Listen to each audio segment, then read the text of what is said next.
অতীতে যারা বিএনপির বিরুদ্ধে ষড়যন্ত্র করেছিল তারা এখনো সক্রিয়। বিভ্রান্তি ছড়াচ্ছে কৃষক কার্ডের অর্থের যোগান নিয়ে মৌলভীবাজারে বলেছেন প্রধানমন্ত্রী। চট্টগ্রাম বন্দর ও মাতারবাড়ি এলাকায় 2টি মুক্ত বাণিজ্য অঞ্চল প্রতিষ্ঠা করতে যাচ্ছে সরকার। অর্থনৈতিক সংক্রান্ত মন্ত্রিসভার বৈঠকে সিদ্ধান্ত। চট্টগ্রামে শিশু ধর্ষণ মামলায় মনিরের যাবজ্জীবন, সিইপিজেডে শিশু আয়াত হত্যায় আবিরের মৃত্যুদণ্ড, নাটোরে শিশু ধর্ষণে বৃদ্ধ জালালের যাবজ্জীবন সশ্রম কারাদণ্ড। সীমান্তে বিএসএফ এর হাতে নিরীহ বাংলাদেশি হত্যা ঘটনাকে দুঃখজনক, সংসদকে জানালেন স্বরাষ্ট্রমন্ত্রী। ভারত থেকে বাংলাদেশি পুশিনের অপচেষ্টায় হিউম্যান রাইটস ওয়াচের উদ্বেগ। দেখছিলেন ক্রাউন সিমেন্ট সংবাদ শিরোনাম। অতীতে যারা বিএনপির বিরুদ্ধে ষড়যন্ত্র করেছিল তারা এখনো সক্রিয়, এমন মন্তব্য করেছেন প্রধানমন্ত্রী তারেক রহমান। বলেন, ফ্যামিলি কার্ড, কৃষক কার্ডের টাকার জোগান নিয়ে অনেকে বিভ্রান্তি ছড়াতে চাচ্ছে। তিনি জানান, জনগণের টাকা দিয়ে জনগণের জন্য কাজ করা হবে। জনগণের টাকা কোনোভাবেই বিদেশে পাচার হতে দেওয়া হবে না বলে সাফ জানিয়ে দেন প্রধানমন্ত্রী। দেশে বাক ও ব্যক্তি স্বাধীনতা প্রতিষ্ঠিত হয়েছে বলেও এ সময় জানান প্রধানমন্ত্রী তারেক রহমান।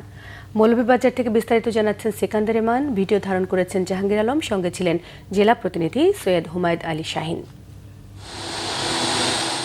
পরিবারের নারী সদস্যদের হাতে ফ্যামিলি কার্ড দেওয়ার কর্মসূচিতে অংশ নিতে বুধবার সকালে প্রধানমন্ত্রী তারেক রহমান মৌলভীবাজারে আসেন। হযরত শাহজালাল আন্তর্জাতিক বিমানবন্দর থেকে আকাশপথে সিলেটের ওসমানী আন্তর্জাতিক বিমানবন্দর হয়ে সড়ক পথে মৌলভীবাজারের শ্রীমঙ্গল উপজেলায় আসেন তারেক রহমান। শ্রীমঙ্গলের ভিক্টোরিয়া উচ্চ বিদ্যালয় মাঠে আয়োজিত অনুষ্ঠানে যোগ দিয়ে ফ্যামিলি কার্ড বিতরণ করেন প্রধানমন্ত্রী। অনুষ্ঠানে 10 জন নারীর হাতে ফ্যামিলি কার্ড তুলে দেন সরকার প্রধান। একই সঙ্গে চা শ্রমিকদের আবাসন সমস্যা সমাধানে শ্রমিকদের 2 লাখ টাকা করে অনুদান, চা শ্রমিকদের সন্তানদের জন্য বৃত্তি প্রদান, প্রতিবন্ধীদের জন্য আর্থিক অনুদানের চেকও দেন প্রধানমন্ত্রী। বিএনপিকে গণমানুষের দল উল্লেখ করে প্রধানমন্ত্রী তারেক রহমান বলেন, বিএনপি সবসময় জনগণের কাতারে ছিল, সেজন্যই বিএনপির সবচেয়ে বড় শক্তি জনগণের শক্তি। তিনি বলেন, নারীদের স্বাবলম্বী করে গড়ে তোলার জন্য বিএনপি সরকার ফ্যামিলি কার্ডের প্রবর্তন করেছে। এখন এই কার্ডের অর্থের যোগানের বিষয়েও কথা বলেন প্রধানমন্ত্রী। যারা বলে কোত্থেকে আসবে ফ্যামিলি কার্ডের টাকা, কোত্থেকে আসবে কৃষক কার্ডের টাকা, কোত্থেকে আসবে, তাদের উদ্দেশ্যে বলতে চাই, এই জনগণের টাকা আর পাচার হতে দেব না আমরা। জনগণের টাকা দিয়ে জনগণের জন্য কাজ করা হবে, জনগণের অর্থ দিয়ে দেশের জন্য কাজ করা হবে, দেশের ভাগ্যের পরিবর্তনের জন্য কাজ করা হবে, জনগণের জন্য কাজ করা হবে। কাজে ইনশাআল্লাহ টাকার কোনো অভাব হবে না। আসুন, যারা এই দেশ থেকে টাকা পাচার করেছে, যারা এই দেশ থেকে টাকা বাইরে পাঠাতে চায়, জনগণের অর্থ টাকা বিদেশে পাঠাতে চায়, আমরা আজ থেকে তাদের বিরুদ্ধে কঠোর অবস্থান গ্রহণ করব। যেই বাজেটের মাধ্যমে, অর্থ বরাদ্দের মাধ্যমে আমরা জনগণের ভাগ্যের পরিবর্তন করতে চাই, সেই বাজেটকে যারা চানাচুরের সাথে তুলনা করে, যেই বাজেটে আমরা জনগণের জন্য স্বাস্থ্য সুবিধার অর্থ বরাদ্দ রেখেছি, কৃষক ভাইদের জন্য অর্থ বরাদ্দ রেখেছি, যেই বাজেটে আমাদের সন্তানরা যাতে ভালোভাবে লেখাপড়া শিখতে পারে তার জন্য সর্বোচ্চ বাজেট রেখেছি, সেই বাজেটকে বলে তারা গণবিরোধী বাজেট। পরে সদর উপজেলায় মৌলভীবাজার সরকারি উচ্চ বিদ্যালয় মাঠে ফ্যামিলি কার্ড বিতরণ অনুষ্ঠানে যোগ দেন প্রধানমন্ত্রী। এখানে সরাসরি এবং অনলাইনের মাধ্যমে আরো 20টি জেলায় ফ্যামিলি কার্ড বিতরণ করেন সরকার প্রধান। প্রধানমন্ত্রী বলেন, জনগণ বিএনপিকে 5 বছরের জন্য নির্বাচিত করেছে, দেশ পরিচালনার দায়িত্ব দিয়েছে। এখন যারা বিএনপিকে সময় দিতে চান না, তাদের বিষয়ে সজাগ থাকার কথা বলেন সরকার প্রধান। যারা বলে সরকারকে সময় দেওয়া যাবে না, তারা কি জনগণের পক্ষে কথা বলে নাকি বিপক্ষে কথা বলে? বিপক্ষে কথা বলে। এই যে কাজগুলোর কথা বললাম, যারা বলে যে সরকারকে সময় দেওয়া যাবে না, তারা কি জনগণের স্বার্থে কথা বলছে না নিজেদের স্বার্থে কথা বলছে? নিজেদের স্বার্থে কথা বলছে। দেশের সামগ্রিক কল্যাণে এবং ষড়যন্ত্রের বিরুদ্ধে সবাইকে ঐক্যবদ্ধ থাকার আহ্বান জানান প্রধানমন্ত্রী। চায়ের রাজধানী হিসেবে খ্যাত মৌলভীবাজার জেলায় এসে প্রধানমন্ত্রী বললেন, দেশের সব অঞ্চলের উন্নয়ন সমানভাবে করতে চায় বর্তমান সরকার। বিশেষ করে নারীদের ক্ষমতায়নে কাজ করছে বর্তমান সরকার। আর এই যে ফ্যামিলি কার্ড দেয়া হচ্ছে, সেটি সেই ক্ষমতায়নেরই একটি অংশ। সব ষড়যন্ত্র মোকাবেলায় সাধারণ মানুষকে ঐক্যবদ্ধ থাকার আহ্বান জানান প্রধানমন্ত্রী। সিকান্দার রেমান, বাংলা ভিশন, মৌলভীবাজার। দেশের ইতিহাসে প্রথমবারের মতো দুটি ফ্রি ট্রেড জোন বা মুক্ত বাণিজ্য অঞ্চল প্রতিষ্ঠায় সরকার নীতিগত অনুমোদন দিয়েছে। কক্সবাজারের মাতারবাড়িতে একটি, অপরটি হবে চট্টগ্রাম বন্দর এলাকায়। বিদেশিদের জন্য ট্যাক্স ছাড়া ব্যবসার সুযোগ থাকবে, পাশাপাশি বাংলাদেশের ব্যবসায়ীরাও এই সুবিধা পাবেন। এতে দেশের অর্থনীতি গতিশীল হবার পাশাপাশি বৈদেশিক বিনিয়োগ, আন্তর্জাতিক বাণিজ্য ও কর্মসংস্থানে নতুন দুয়ার খোলার প্রত্যাশা সরকারের। রিপোর্ট সৈয়দ আব্দুল মুহিতের। দেশের অর্থনীতিকে নতুন উচ্চতায় নিতে কক্সবাজারের মাতারবাড়ি সমুদ্র বন্দরের কাছে একটি ও চট্টগ্রাম বন্দরের নিকটবর্তী এলাকায় আরেকটি মুক্ত বাণিজ্য অঞ্চল প্রতিষ্ঠার উদ্যোগ নিয়েছে সরকার। প্রায় ৬০০ একর জমিতে গড়ে উঠবে এই দুটি ফ্রি ট্রেড জোন। এর ফলে বন্দরের ব্যবহার বাড়বে, জাহাজ চলাচলের পাশাপাশি নতুন করে বিনিয়োগের প্রত্যাশা করছে সরকার। সচিবালয়ে অর্থনৈতিক বিষয় সংক্রান্ত মন্ত্রিসভা কমিটির বৈঠকের পর ব্রিফিংয়ে মন্ত্রিপরিষদ সচিব নাসিমুল গনি জানান, মুক্ত বাণিজ্য অঞ্চলে কাস্টমসের বিধিনিষেধ থাকছে না। মাতাবাড়ি বন্দরের কাছে, আর একটা হচ্ছে যে চিটাগংয়ের পোর্টের কাছে একটু দূরে, সামান্য একটু দূরে, বাট কাছাকাছি হতে যাচ্ছে মুক্ত বাণিজ্য অঞ্চল। এখানে যেখানে যে সমস্ত any trade can come here, বিদেশ থেকে জাহাজ আসে এইখানে বিক্রি করতে পারে, ট্যাক্স পড়বে না তাদের কাছে। তো সেটা বিদেশিরা এটা উৎসাহিত হবে, এবং আমরাও এখানে যদি জিনিস বিক্রি করি ট্যাক্স লাগবে না। মন্ত্রিপরিষদ সচিব জানান, মুক্ত বাণিজ্য অঞ্চল কেন্দ্র করে বিশ্ব বাণিজ্যের অন্যতম কেন্দ্র দুবাইয়ের শহরের পথেই এগোতে চায় বাংলাদেশ। দুবাইয়ের কথা চিন্তা করেন, দুবাইয়ের সম্পদ কি আছে? তেল নাই, খেজুর ছাড়া আর কি বলে উট ছাড়া তো কিছু ছিল না। তো তারা করলো যেটাকে মুক্ত অঞ্চল করলো। মুক্ত অঞ্চল করার ফলে কি হইলো? বিপুল পরিমাণ ইনভেস্টমেন্ট আসছে। ইট হ্যাজ চেঞ্জ দি, এই যে যুদ্ধের কারণে না এখন একটু মানে জৌলুসটা কমে গেছে। But think about Dubai, what is happening there, কী আছে ওখানটায়? এত বড় কেন? আপনার লোকজন সব ওখানে দৌড়াইতে যায় কেন? ওই সেই জিনিস একটা ক্রিয়েট করার চেষ্টা করছি আমরা। হরমুজ প্রণালী বন্ধ থাকায় স্পট মার্কেট থেকে জ্বালানি কিনতে হচ্ছে বলেও জানানো হয় ব্রিফিংয়ে। সৈয়দ আব্দুল মুহিত, বাংলা ভিশন, ঢাকা। চট্টগ্রামে একই দিনে শিশু হত্যা এবং ধর্ষণের আলোচিত দুই মামলার রায় হয়েছে। 4 বছর আগে মহানগরীর CEPZ এলাকায় 5 বছরের শিশু আয়াতকে শ্বাসরোধে হত্যার পর 6 টুকরো করে সাগরে ভাসিয়ে দেওয়ার ঘটনায় আসামি আবির আলীকে মৃত্যুদণ্ড এবং বাকুলিয়ায় 4 বছরের শিশুকে ধর্ষণের দায়ে আসামি মনির হোসেনকে যাবজ্জীবন কারাদণ্ড দিয়েছেন আদালত। ন্যায় বিচার প্রতিষ্ঠায় এই রায় নজির হয়ে থাকবে বলে মনে করছেন রাষ্ট্রপক্ষের কৌশলীরা। রায় দ্রুত কার্যকরের দাবি ভুক্তভোগী দুই পরিবারের। চট্টগ্রাম থেকে শহীদা পিয়ার রিপোর্টে থাকছে বিস্তারিত। 2022 সালের 14 নভেম্বর চট্টগ্রাম মহানগরীর ইপিজেড থানার নয়েরহাট এলাকায় 5 বছরের শিশু আয়াতকে মুক্তিপণের জন্য অপহরণ করে প্রতিবেশী আবির। আয়াতকে শ্বাসরোধে হত্যা করে 6 টুকরো করে সাগরে ভাসিয়ে দেয়। পরবর্তীতে নগরীর আউটার রিং রোডের আকমল আলীর ঘাট সংলগ্ন সুইচ গেটের একটি গর্ত থেকে আয়াতের খণ্ডিত দেহাবশেষ উদ্ধার করে পিবিআই। 33 জন সাক্ষীর সাক্ষ্য গ্রহণ শেষে বুধবার দুপুরে চাঞ্চল্যকর এই মামলার রায় ঘোষণা করেন চট্টগ্রামের 6ষ্ঠ অতিরিক্ত মহানগর দায়রা জজ। নির্মম, নিষ্ঠুর, নৃশংস এবং সমাজের আতঙ্ক সৃষ্টিকারী যে ঘটনা হয়েছে, আবির আলী যে নৃশংস হত্যাকাণ্ড সংঘটিত করেছে, বিজ্ঞ আদালত এইটার পর্যবেক্ষণে সর্বোচ্চ সাজা মৃত্যুদণ্ডে দণ্ডিত করেছেন। রায়ে সন্তোষ প্রকাশ করে দ্রুত রায় কার্যকরের দাবি আয়াতের পরিবারের। আমার পাশে আমার এলাকাবাসী ছিল, আমার চারপাশে মানুষ ছিল, আমার থানা থেকে আমাকে অনেক হেল্প করা হয়েছে, তাই সবার প্রতি আমি কৃতজ্ঞ। আপনার সবাই একটাই তুলে ধরবেন, আমি আমার এই মেয়ের ফাঁসির কার্যকর অতি দ্রুত দেখতে চাই। আলহামদুলিল্লাহ আমরা সন্তুষ্ট। আমরা মাননীয় প্রধানমন্ত্রীর দৃষ্টি আকর্ষণ করা যে রায়ের মাধ্যমে যাতে অতি দ্রুত 1 মাসের ভিতরে এই রায় বাস্তবায়ন করা হয়। একই দিন বিকেলে চট্টগ্রাম মহানগর শিশু সহিংসতা দমন ট্রাইব্যুনালে মহানগরীর বাকুলিয়ায় 4 বছরের শিশুকে ধর্ষণের মামলার রায় ঘোষণা করা হয়। কোনো ভিকটিম যদি ধর্ষিত হয় সেই ক্ষেত্রে মৃত্যুদণ্ড অথবা যাবজ্জীবন কারাদণ্ডই হচ্ছে তার জন্য সর্বোচ্চ সাজা। কিন্তু বিজ্ঞ আদালত আসামির ক্ষেত্রে কোনো পূর্বে মামলা না থাকায় সেই মানবিক বিবেচনা করে সবকিছু বিবেচনা করে তাকে যাবজ্জীবন সশ্রম কারাদণ্ড প্রদান করেছেন। ঘটনার অল্প দিনের মধ্যে চাঞ্চল্যকর এই মামলার রায় হওয়ায় সন্তোষ প্রকাশ করেছে ভুক্তভোগীর পরিবার। তাড়াতাড়ি যে কার্যকর হয়েছে এটা আমি খুশি হয়েছি। রায়ে সন্তুষ্ট হয়েছি আল্লাহ দিলে। চট্টগ্রাম নগরী গত 21শে মে মহানগরীর বাকুলিয়ার চেয়ারম্যানঘাটা এলাকায় 4 বছরের ওই শিশুকে ধর্ষণের ঘটনায় ওই দিন বিকেলেই অভিযুক্ত মনির হোসেনকে আটক করে পুলিশ। পরে পুলিশের কাছ থেকে বিক্ষুব্ধ জনতা আসামিকে ছিনিয়ে নিতে চাইলে ব্যাপক সংঘর্ষ হয়। রণক্ষেত্রে পরিণত হয় বাকুলিয়া এলাকা। পরে শিশুটির বাবা মনির হোসেনকে আসামি করে বাকুলিয়া থানায় মামলা করেন।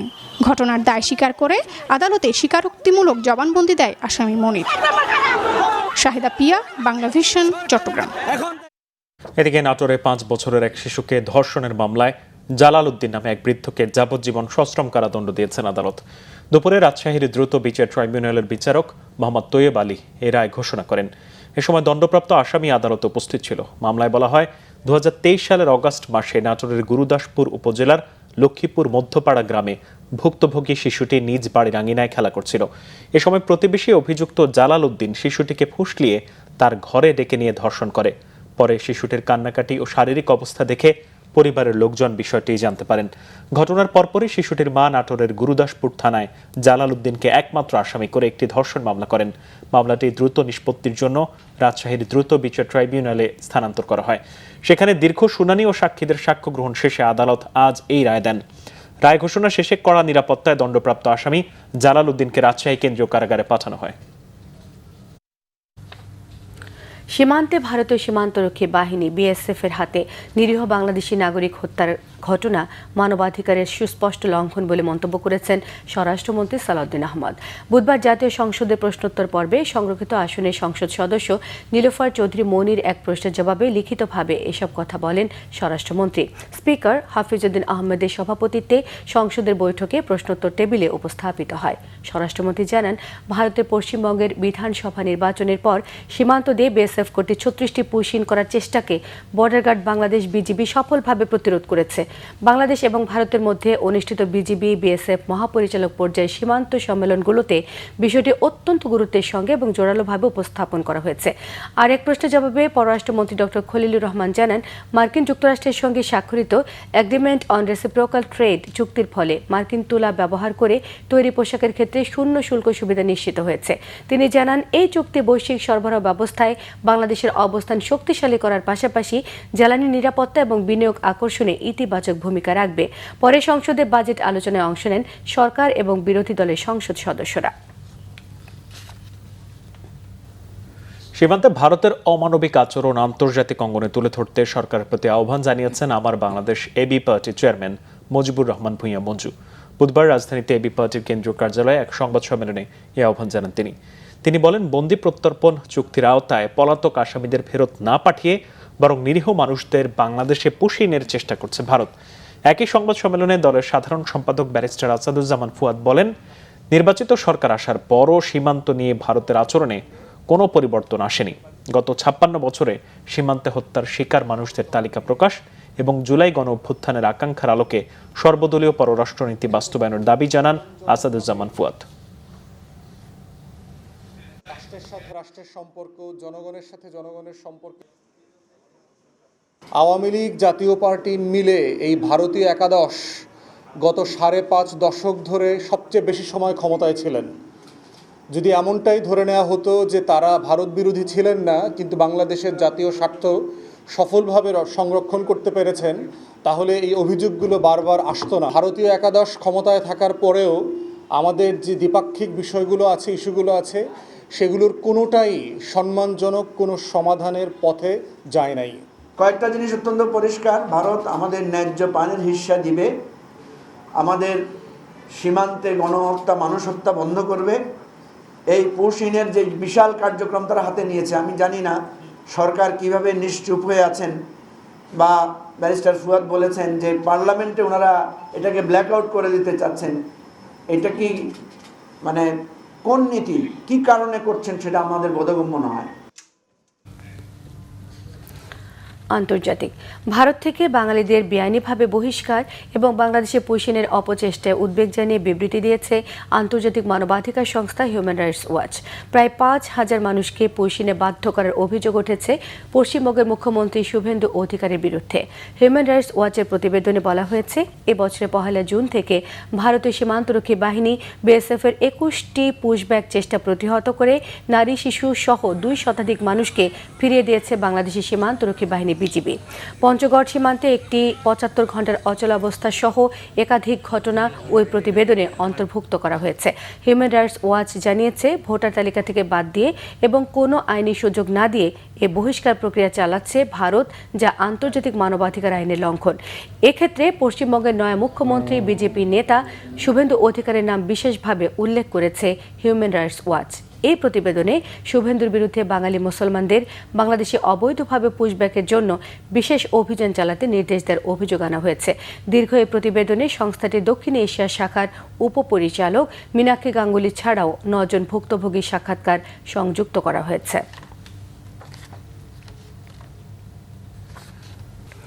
বিশ্বকাপে নিজেদের প্রথম ম্যাচে মেসির হ্যাটট্রিকে আলজেরিয়ার বিপক্ষে জয় তুলে নিল আর্জেন্টিনা। দর্শকদের উল্লাসে উৎসব মুখর ছিল ঢাকা বিশ্ববিদ্যালয় টিএসসি। এছাড়া রাজধানীর বিভিন্ন স্থানে বড় পর্দায় খেলা উপভোগ করেছেন আর্জেন্টাইন সমর্থকরা। রিপোর্ট করছেন আরেফিন শাওন। বিশ্বকাপ ফুটবল শুরুর 5ম দিনে এসে প্রথমবারের মতো মাঠে নামে আর্জেন্টিনা। প্রিয় দলের খেলা উপভোগ করতে আসেন অসংখ্য সমর্থকরা। ঢাকা বিশ্ববিদ্যালয়ের টিএসসি ও হাজী মোহাম্মদ মহসিন হলের মাঠে বড় পর্দায় খেলা উপভোগ করেন তারা। স্কুল বাং দিয়ে খেলা দেখতে আসি সার্থক। এটা আমরা আগে থেকেই জানি, এটা আমাদের প্রত্যাশিত জয়। অন্যান্য টিম ড্র করে, আর আমাদের মেসি এক টিম আর্জেন্টিনার 3টা গোল দিয়েছে, 3টাই মেসি। ব্রাজিল আর্জেন্টিনার 2টা খেলা উপভোগ করি। আর্জেন্টিনা জিতুক, ব্রাজিল জিতুক, দুজন ফাইনাল খেলুক, আমরা আরো আনন্দ করি, মজা করি।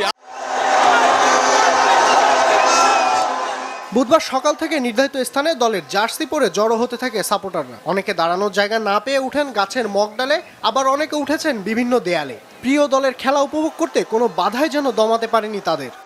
অনেক বেশি খুশি, অনেক প্রত্যাশা নিয়ে আসছি যে আর্জেন্টিনা জিতবে। না ঘুমে আসছি তো অবশ্যই তো আমাদের রাত জায়গাটা সফল হয়েছে। আর্জেন্টিনা প্রত্যেকটা প্লেয়ার কিভাবে মেসিকে পাস করে দিয়েছে, ফিনিশিংটা ম্যাটার করে, কে গোল করছে তা ম্যাটার না। আবারও বিশ্বকাপ জয়ের স্বপ্ন দেখছেন সমর্থকরা। আলজেরিয়া অনেক স্ট্রং একটা টিম, যেহেতু 5-6 ম্যাচ ধরে আনবিটেন নেদারল্যান্ডস হারে আসছে, একেবারে গ্র্যান্টেড নিচ্ছিলাম না, বাট আশা ছিল যে জিত। মেসি ইনশাআল্লাহ বিশ্বকাপ এবারও নিব, 26 বিশ্বকাপ এবারও নিব ইনশাআল্লাহ। কাঙ্ক্ষিত জয় নিয়ে মাঠ ছেড়েছেন আর্জেন্টিনা দল। আর এদিকে সমর্থকরা বলছে এই জয় প্রত্যাশিতই ছিল তাদের কাছে। ঢাকা বিশ্ববিদ্যালয়, বাংলাদেশন, ঢাকা। হাম আক্রান্ত রোগীর সংখ্যা কমে এলেও একেবারে থেমে যায়নি। আক্রান্তরাই সুস্থ হওয়ার পর পরবর্তী জটিলতা নিয়ে হাসপাতালগুলোতে ভর্তি হচ্ছে বলে জানিয়েছেন চিকিৎসকরা। এদিকে গেল 24 ঘন্টায় হাসপাতালে ভর্তি হয়েছে নতুন করে আক্রান্ত 1077 জন। উপসর্গে মৃত্যু হয়েছে 4 শিশুর। হামের পাশাপাশি ডেঙ্গু আক্রান্ত রোগীও বাড়ছে বলে জানিয়েছেন চিকিৎসকরা। রিপোর্ট করছেন মুবাশির আহমদ। গেল 3 মাসে দেশ জুড়ে প্রায় 85,000-এর বেশি মানুষ হামে আক্রান্ত হয়েছেন, যাদের বেশিরভাগই শিশু। সংক্রমণ পুরোপুরি থেমে না যাওয়ায় এখনও হাম ও এই রোগের উপসর্গ থাকা রোগী কমছে না রাজধানীর হাসপাতালগুলোতে। ভর্তি থাকা অনেক রোগীই হাম পরবর্তী নিউমোনিয়া, শ্বাসকষ্ট সহ ভুগছেন নানা জটিলতায়। জ্বর ছিল, ঠান্ডা ছিল, পরে কয়েকদিন পর দেখি আবার শরীরে ঘামাচির মতো ফেজে উঠছে। তারপরে নিয়ে ডাক্তারের কাছে নিয়ে গেছি, বলছে হাম হচ্ছে। হাম ঠিক হওয়ার পরে একটু বেশি রিস্ক থাকে, ওই যে নিউমোনিয়া হওয়ার বা এই ধরনের কিছু হওয়ার, এই জন্য একটু ভালোভাবে কেয়ার করতে বলছে বাচ্চাকে। হামের টিকাদান কার্যক্রম চলমান থাকায় নতুনভাবে আক্রান্ত হওয়ার ঝুঁকি কমেছে বলে জানান চিকিৎসকেরা।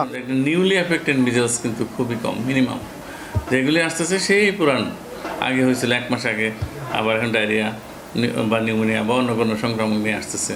টিকা দেওয়ার পরে আমি বলেছিলাম, গভর্নমেন্ট টিকা ইমপ্লিমেন্ট করার পরে কিন্তু এখন নতুন আক্রান্তের হার কম। আমি বলবো এটা টিকার সুফল বলা যায়। নতুন ঢেউ আর আসবে না, যদি আসে হয়তো ডেঙ্গু আসতে পারে। এখন 2-4টা করে ডেঙ্গু আমরা পাচ্ছি, উকে দিচ্ছে, মনে হচ্ছে ডেঙ্গু সামনে এফেক্ট করবে বেশি। হাম ও উপসর্গে এ পর্যন্ত 70,000-এর বেশি রোগী চিকিৎসা নিয়েছেন হাসপাতালে। মৃত্যু হয়েছে 650 জনের বেশি। মোবাশ্বের আহমেদ, বাংলা ভিশন, ঢাকা। স্বাস্থ্য ও পরিবার কল্যাণ মন্ত্রী সরদার মোহাম্মদ সাখাওয়াত হোসেন বলেছেন, বিগত সরকারের সময় সীমাহীন অনিয়ম দুর্নীতিতে ভেঙে পড়া স্বাস্থ্য খাতের সেবার মান বাড়াতে শৃঙ্খলা, স্বচ্ছতা ও জবাবদিহিতা নিশ্চিতে কাজ করছে সরকার। সকালে কুষ্টিয়া জেনারেল হাসপাতাল পরিদর্শন শেষে ব্রিফিংয়ে মন্ত্রী এসব কথা বলেন। মন্ত্রী বলেন, সরকার জনগণের কল্যাণের কথা চিন্তা করে নতুন হাসপাতাল স্থাপন, যন্ত্রপাতি ক্রয় ও লোকবল নিয়োগ করে স্বাস্থ্য খাতে গতি আনছে। কুষ্টিয়া জেনারেল হাসপাতাল পরিদর্শনে ছোটখাটো কিছু ত্রুটি পাওয়া গেছে জানিয়ে তিনি বলেন, এগুলো ঠিক করার নির্দেশ দেওয়া হয়েছে। সিভিল সার্জন অফিসে নিয়োগে অনিয়ম ও ফলাফল স্থগিতের বিষয়ে জানতে চাইলে তিনি বলেন, দেশের অনেক জেলায় অনিয়ম হয়েছে, সেগুলো বাতিল করে নতুন করে পরীক্ষা নেওয়া হবে। প্রধানমন্ত্রী আগামী 3 মাসের মধ্যে কুষ্টিয়া মেডিকেল কলেজ পুরোপুরি চালু করার নির্দেশ দিয়েছেন বলেও জানিয়েছেন স্বাস্থ্যমন্ত্রী। জনগণকে ভুল তথ্য এবং অপতথ্য থেকে সুরক্ষায় একটি স্বাধীন গণমাধ্যম কমিশন গঠনে কাজ করছে সরকার, জানিয়েছেন তথ্য ও সম্প্রচার মন্ত্রী জহিরুদ্দিন স্বপন। তিনি জানান, এই খাতের অংশীজনদের নিয়ে একটি খসড়া প্রণয়ন কমিটি গঠন করা হবে। তাদের তৈরি অ্যাকশন প্ল্যানের উপর ভিত্তি করে গণমাধ্যম কমিশন গঠন হবে। সচিবালয় তথ্য ও সম্প্রচার মন্ত্রীর সঙ্গে ইউরোপীয় ইউনিয়নের রাষ্ট্রদূত মাইকেল মিলারের সৌজন্য সাক্ষাৎ শেষে তিনি এসব কথা জানান। তিনি জানান, সরকার গণমাধ্যমের স্বাধীনতা রক্ষায় বদ্ধপরিকর। সৌজন্য সাক্ষাতে মাইকেল মিলার জানিয়েছেন, গণমাধ্যমের স্বাধীনতা নিশ্চিতে ইউরোপীয় ইউনিয়নের অভিজ্ঞতা কাজে লাগাতে পারে বাংলাদেশ। স্বাধীন গণমাধ্যম কমিশন গঠনের উদ্যোগের প্রশংসা করেছেন মাইকেল মিলার। চালের বাজার ঊর্ধ্বগতির তথ্য সঠিক নয়, বরং চাল ও নিত্যপণ্যের বাজার স্থিতিশীল রয়েছে বলে দাবি করেছেন বাণিজ্যমন্ত্রী খন্দকার আব্দুল মুক্তাদির। তিনি বলেন, বাজেটের পর এই প্রথম বাজারে পণ্য মূল্যের ঊর্ধ্বগতি হয়নি। দুপুরে সচিবালয় জরুরি সংবাদ সম্মেলনে জানানো হয়, সরকারের চালের মজুদ সন্তোষজনক, সরবরাহ পরিস্থিতিও ভালো। তারপরও দাম স্থিতিশীল রাখতে প্রয়োজনে মজুদ থেকে ছাড়ার সিদ্ধান্ত নেওয়া হবে। মন্ত্রী জানান, নয়াবাজার ও বাদামতলীর চালের আড়তে দাম বৃদ্ধির প্রমাণ পাওয়া যায়নি। এ সময় খাদ্য প্রতিমন্ত্রী জানান, বর্তমানে দেশে 20 লাখ টন চাল ও গম রয়েছে।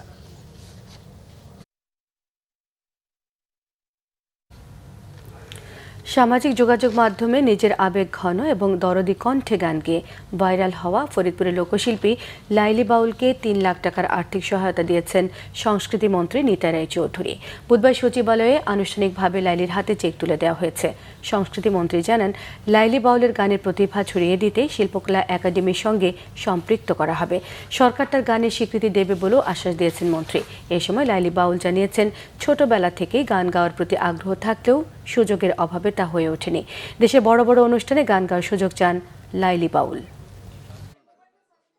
ফরিদপুর আমাদের শিল্পকলা ইনস্টিটিউট আছে, ওখানেও আমরা বলে দেব এবং এখানেও আমরা জাতীয় পর্যায়ে ওনাকে মানে যতটা সহযোগিতা করা দরকার ধারাবাহিকভাবে এটা আমরা করব। আর মানে ওনার গান এখনও খুব বেশি বয়স হয় নাই, এখনও কণ্ঠ ঠিক আছে। তো ওনার গান যদি আমরা মানে মূল্যায়ন করে যদি করা যায়, তাহলে এটা একটা সম্পদ, একটা স্বীকৃতি আমরা দিতে চাই। পথে ওনার গান আছে, আমার নিজের ডাটা, আমার নিজের স্বার্থ দেখলে হবে না, এরকম মন অনেক প্রতিভা পড়ে রয়েছে। এগুলি এনে জানি তুলে একটু ধরে, তাহলে জীবনের কিছু ভালো। 2026-27 অর্থ বছরের প্রস্তাবিত বাজেটে নবায়নযোগ্য জ্বালানিতে কর সুবিধা দেওয়া হলেও বিদ্যুৎ ও জ্বালানি খাতের সার্বিক বাজেটে জীবাশ্ম জ্বালানি বেশি সুবিধা পেয়েছে বলে জানিয়েছে Centre for Policy Dialogue CPD. বাজেটে বিদ্যুৎ ও জ্বালানি খাত কি পেল শীর্ষক মিডিয়া ব্রিফিংয়ে প্রতিষ্ঠানটির senior research associate Helen Masiat Priyoti জানান, এ খাতে 2.2% বরাদ্দ বাড়িয়েছে সরকার। এই বাজেটে এলএনজি, কয়লা ও জ্বালানি তেল আমদানিতে কম কর হার বহাল রাখা নবায়নযোগ্য জ্বালানির প্রসারে বড় বাধা বলে মনে করে প্রতিষ্ঠানটি। নতুন বাজেটে বিদ্যুৎ খাতের জন্য 37,000 কোটি ও জ্বালানি তেলের জন্য আরও 10,000 কোটি টাকা ভর্তুকি দেওয়া হয়েছে। বিদ্যুৎ উৎপাদনে বরাদ্দের 98% জীবাশ্ম জ্বালানি নির্ভর হওয়ার সমালোচনা করেন আলোচকরা। সিপিডির গবেষণা পরিচালক ডক্টর খন্দকার গোলাম মোয়াজ্জেম জানান, সংকটকালীন বাজেটে বিদ্যুৎ ও জ্বালানি খাতের বাজেট সরকারের টেস্ট কেস। প্রস্তাবিত বাজেটে নিরাপদ পানি, স্যানিটেশন এবং হাইজিন খাতকে যথাযথ গুরুত্ব দেওয়া হয়নি বলে দাবি করেছেন পিপিআরসি নির্বাহী পরিচালক ডক্টর হোসেন জিল্লুর রহমান। ওয়াশ খাতে বাজেট পূর্ব 14টি উদ্বেগের মধ্যে সরকার 4টি বিবেচনায় নিলেও 5টি বিষয়ে কোনো গুরুত্ব দেওয়া হয়নি। দুপুরে ওয়াশ উপখাত বা নিরাপদ পানি, স্যানিটেশন এবং হাইজিনের জন্য এডিপিতে বরাদ্দের বিষয়ে এই সংবাদ সম্মেলনে এসব কথা জানিয়েছেন আলোচকরা। ওয়াটার এইডের head of policy advocacy Foyzuddin Ahmed জানিয়েছেন, দেশের অর্ধেক মানুষ এখনো সুপেয় পানির আওতায় আসেনি। এরপরও বাজেটে বন্যাপ্রবণ, হাওর এবং দুর্গম এলাকার বরাদ্দ কমানো হয়েছে। PPRC chairman doctor Hossain Zillur Rahman জানান, সরকার যে খাল খনন কর্মসূচি হাতে নিয়েছে তা সফল করতে দীর্ঘমেয়াদী পানি কৌশলকে এর সঙ্গে যুক্ত করতে হবে। শহর গ্রামের সেবার বৈষম্য দূর করা এবং বাজেটে প্রতিবন্ধী এবং বস্তিবাসীদের অগ্রাধিকার দেওয়ার সুপারিশ করেছেন তিনি। ঝুলে থাকা প্রকল্প দ্রুত নিষ্পত্তির তাগিদ দিয়েছেন ডক্টর হোসেন জিল্লুর রহমান। অপপ্রচার আর ষড়যন্ত্রের মাধ্যমে রাজনীতির পরিবেশ নষ্ট করার চেষ্টা হচ্ছে অভিযোগ করে প্রয়োজনে দাঁত ভাঙা জবাবের হুঁশিয়ারি দিয়েছেন যুবদলের নেতারা। বুধবার নয়াপল্টনে বিক্ষোভ কর্মসূচি থেকে এই হুঁশিয়ারি দেওয়া হয়। অপপ্রচার ও ষড়যন্ত্রের বিরুদ্ধে কেন্দ্রীয় কর্মসূচির অংশ হিসেবে এদিন রাজধানীর নয়াপল্টন থেকে শাহবাগ পর্যন্ত বিক্ষোভ মিছিল করে যুবদলের নেতাকর্মীরা। মিছিল শুরুর আগে সংক্ষিপ্ত সমাবেশে দেয়া বক্তব্যে যুবদলের সাধারণ সম্পাদক মোহাম্মদ নুরুল ইসলাম নয়ন বলেন, একটি দলের নেতারা কথায় কথায় কুরুচিপূর্ণ বক্তব্য রাখেন। রাজনৈতিক শিষ্টাচার কিংবা পারস্পরিক শ্রদ্ধাবোধের রাজনীতি তারা জানেন না। যুবদল সভাপতি আব্দুল মোনায়েম মুন্না বলেন, অন্তর্বর্তী সরকারের সময় থেকে একটি দল দেশের রাজনীতির পরিবেশ নষ্ট করে ঘোলা পানিতে মাছ শিকারের চেষ্টা করছে। এই ধারা চলতে থাকলে অবশ্যই রাজপথে তাদের প্রতিহত করবে যুবদল।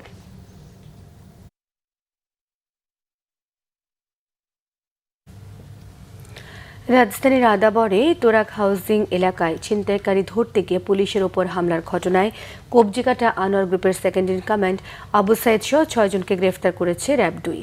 বুধবার কারওয়ান বাজারে র্যাব মিডিয়া সেন্টারে এক ব্রিফিংয়ে র্যাব 2 এর অধিনায়ক অতিরিক্ত ডিআইজি নাইমুল হাসান এ তথ্য জানান। তিনি জানান, ছিনতাইয়ের পর পুলিশের অভিযানের সময় চাপাতি দিয়ে হামলা চালায় অভিযুক্তরা।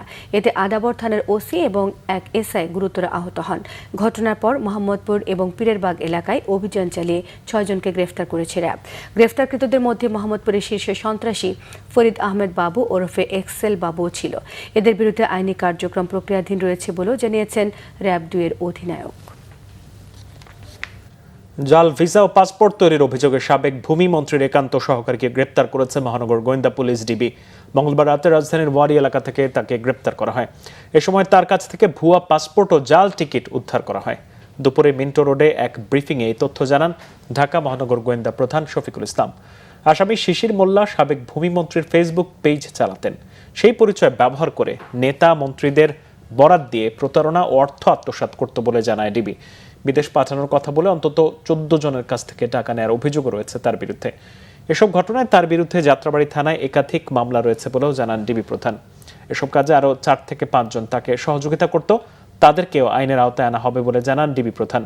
এক প্রশ্নের জবাবে পুলিশের এই অতিরিক্ত কমিশনার জানান, সম্প্রতি সময়ে অভিযান চালিয়ে মহানগরের তালিকাভুক্ত 139 জন চাঁদাবাজকে গ্রেপ্তার করা হয়েছে, বাকিদেরও গ্রেপ্তারের চেষ্টা চলছে। শিল্পের উৎপাদনশীলতা বৃদ্ধির লক্ষ্যে পিছিয়ে পড়া যুব সমাজকে শিল্প শ্রমিকে রূপান্তর করতে যৌথভাবে চাকরি মেলার আয়োজন করেছে শ্রম অধিদপ্তর এবং ইউসেফ বাংলাদেশ। রাজধানীর ইউসেফ মিরপুর টিভিইটি ইনস্টিটিউটে মেলার উদ্বোধন করেন শ্রম ও কর্মসংস্থান মন্ত্রণালয়ের সচিব আব্দুর রহমান তরফদার। ইউসেফ বাংলাদেশের নির্বাহী পরিচালক আব্দুল করিমের সভাপতিত্বে অনুষ্ঠানে বিশেষ অতিথি হিসেবে উপস্থিত ছিলেন শ্রম অধিদপ্তরের মহাপরিচালক আব্দুস সামাদ আল আজাদ। উদ্বোধন শেষে মেলার বিভিন্ন স্টল ঘুরে দেখেন এবং শ্রম এবং কর্মসংস্থান মন্ত্রণালয়ের সচিব কথা বলেন নিয়োগকারী প্রতিষ্ঠান এবং চাকরিরত প্রার্থীদের সঙ্গেও। ব্যবসায়ী এবং সাধারণ জনগণের মধ্যে ভ্যাট এবং আয়কর নিয়ে চরম ভীতি কাজ করে জানিয়ে অর্থবছরের মধ্যে এসব বিষয় চূড়ান্তভাবে সুরাহা করার দাবি জানিয়েছে বাংলাদেশ দোকান মালিক সমিতি ও জাতীয় দোকান ভিত্তিক ব্যবসায়ী সংগঠনগুলো। বুধবার সকালে বাংলাদেশ দোকান মালিক সমিতির কার্যালয়ে আয়োজিত সংবাদ সম্মেলনে এই দাবি জানান ব্যবসায়ী নেতারা। তারা বলেন, আয়কর আইন অনুযায়ী করদাতাদের হয়রানির যথেষ্ট সুযোগ রয়েছে। 9,38,000 কোটি টাকার বাজেটে জাতীয় রাজস্ব বোর্ডের মাধ্যমে 6,95,000 কোটি টাকা রাজস্ব আদায়ের লক্ষ্য নির্ধারণ করা হলেও বর্তমান জনবল ও কাঠামোগত সীমাবদ্ধতায় এই লক্ষ্য অর্জন কঠিন হতে পারে। সংবাদ সম্মেলনে উপস্থিত ছিলেন দোকান মালিক সমিতির সভাপতি Mohammad Helal Uddin, Bangladesh cosmetics and toiletries importers অ্যাসোসিয়েশনের সভাপতি Mohammad Zahirul Haque Bhuiyan, Bangladesh tiles and sanitary অ্যাসোসিয়েশনের সভাপতি মোহাম্মদ আলী, বাংলাদেশ অভ্যন্তরীণ পোশাক প্রস্তুতকারক মালিক সমিতির সভাপতি আলাউদ্দিন মালিক সহ বিভিন্ন সমিতির নেতারা। আরো কিছু খবর এখন থাকছে ডেস্ক রিপোর্ট। বিএনপি চেয়ারম্যানের উপদেষ্টা মণ্ডলীর সদস্য আমানুল্লাহ আমান বলেছেন, নির্বাচনের আগে প্রধানমন্ত্রী তারেক রহমান ফ্যামিলি কার্ডের যে প্রতিশ্রুতি দিয়েছিলেন তিনি তা বাস্তবায়ন করেছেন। বিকালে কেরানীগঞ্জের উপজেলা পরিষদ মাঠে ফ্যামিলি কার্ড বিতরণকালে প্রধান অতিথির বক্তব্যে তিনি এই কথা বলেন। ময়মনসিংহের ধোবাউড়ায় ধর্ষণ ও হত্যাকাণ্ডের শিকার 4 বছর বয়সী শিশু নিসার পরিবারের সঙ্গে সাক্ষাৎ করেছেন বিএনপির যুগ্ম মহাসচিব সৈয়দ ইমরান সালেহ প্রিন্স। এ সময় তিনি নিসার পরিবারের সদস্যদের খোঁজ খবর নেন। বিএনপির এই নেতা আশায় নিসার স্বজনরা কান্নায় ভেঙে পড়েন। তার নির্মম হত্যাকাণ্ডের বিচার তার সহায়তা চান। বাংলাদেশের শিক্ষার্থীদের জন্য কোরিয়ায় উচ্চশিক্ষা ও পেশাগত উন্নয়নের সুযোগ সৃষ্টির লক্ষ্যে মেধা উন্নয়ন কর্মসূচি চালু করেছে আজম মোটর কলেজ। রাজধানীর একটি হোটেলে প্রতিষ্ঠানটির আন্তর্জাতিক বিষয়ক দপ্তরের ডিন কনসে কিম এবং একই দপ্তরের পরিচালক তেহিয়ং কিম বিশেষ সেমিনারের আয়োজন করেন। এতে অংশ নেন দেশের বিভিন্ন অঞ্চল থেকে আসা সম্ভাব্য শিক্ষার্থী এবং শিক্ষা পরামর্শক, প্রতিষ্ঠানের প্রতিনিধি সহ প্রায় 90 জন অংশগ্রহণকারী। কোরিয়ায় অধ্যয়ন, বিশ্ববিদ্যালয়ে ভর্তি, বৃত্তি এবং কর্মসংস্থানের সুযোগ সম্পর্কে বিস্তারিত জানানো হয় সেমিনারে। এই উদ্যোগ আন্তর্জাতিক শিক্ষা বিনিময় ও দক্ষ মানব সম্পদ গঠনের ক্ষেত্রে একটি গুরুত্বপূর্ণ পদক্ষেপ বলে জানায় অংশগ্রহণকারীরা।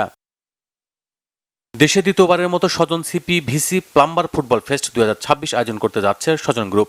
টুর্নামেন্টের মূল লক্ষ্য হল প্লাম্বার কমিউনিটিকে একত্রিত করা, তাদের দক্ষতা ও উদ্যমকে উৎসাহিত এবং এমন একটি বন্ধন তৈরি করা যেখানে ক্রীড়া ও পেশাদারিত্ব একসঙ্গে বিকশিত হবে। প্লাম্বাররা শুধু দেশের অবকাঠামো নির্মাণে গুরুত্বপূর্ণ ভূমিকা পালন করবে না, বরং তাদের পারস্পরিক সংযোগ, সহযোগিতা ও ঐক্য দেশের সামগ্রিক উন্নয়নের জন্য অত্যন্ত গুরুত্বপূর্ণ। খেলাধুলা, দলগত চেতনা, নেতৃত্বের গুণাবলী এবং পারস্পরিক সৌহার্দ্য বৃদ্ধিতেও গুরুত্বপূর্ণ। স্বজন গ্রুপ সবসময় ব্যবসায়িক অংশীদার, প্লাম্বার এবং গ্রাহকদের সঙ্গে একযোগে কাজ করে আসছে বলে জানায় প্রতিষ্ঠানটি। Bangla vision news desk. দর্শক, এই ছিল এখনকার মতো সংবাদ। শেষ করব, শিরোনামগুলো আরেকবার জানিয়ে দিচ্ছে। অতীতে যারা বিএনপির বিরুদ্ধে ষড়যন্ত্র করেছিল তারা এখনো সক্রিয়, বিভ্রান্তি ছড়াচ্ছে কৃষক কার্ডের অর্থের যোগান নিয়ে মৌলভীবাজারে বলেছেন প্রধানমন্ত্রী। চট্টগ্রাম বন্দর এবং মাতারবাড়ি এলাকায় 2টি মুক্ত বাণিজ্য অঞ্চল প্রতিষ্ঠা করতে যাচ্ছে সরকার, অর্থনৈতিক সংক্রান্ত মন্ত্রিসভার বৈঠকে সিদ্ধান্ত। চট্টগ্রামে শিশু ধর্ষণ মামলায় মনিরের যাবজ্জীবন, সিইপিজেডে শিশু আয়াত হত্যায় আবিরের মৃত্যুদণ্ড, নাটোরে শিশু ধর্ষণে বৃদ্ধ জালালের যাবজ্জীবন, সশ্রম কারাদণ্ড। সীমান্তে বিএসএফ এর হাতে নিরীহ বাংলাদেশি হত্যার ঘটনাকে দুঃখজনক, সংসদকে জানিয়েছেন স্বরাষ্ট্রমন্ত্রী। ভারত থেকে বাংলাদেশে পুশিনের অপচেষ্টায় হিউম্যান রাইটস ওয়াচের উদ্বেগ। এই ছিল এখনকার মতো, পরের সংবাদ রাত 1টায় দেখার আমন্ত্রণ রইল। এছাড়া বাংলা ভিশন সংবাদ ও সংবাদ সংশ্লিষ্ট অনুষ্ঠান দেখতে ভিজিট করুন www.bvnews24.com ও facebook.com/banglavishnnews এবং সাবস্ক্রাইব করুন youtube.com/banglavishnnews। ধন্যবাদ, শুভরাত্রি।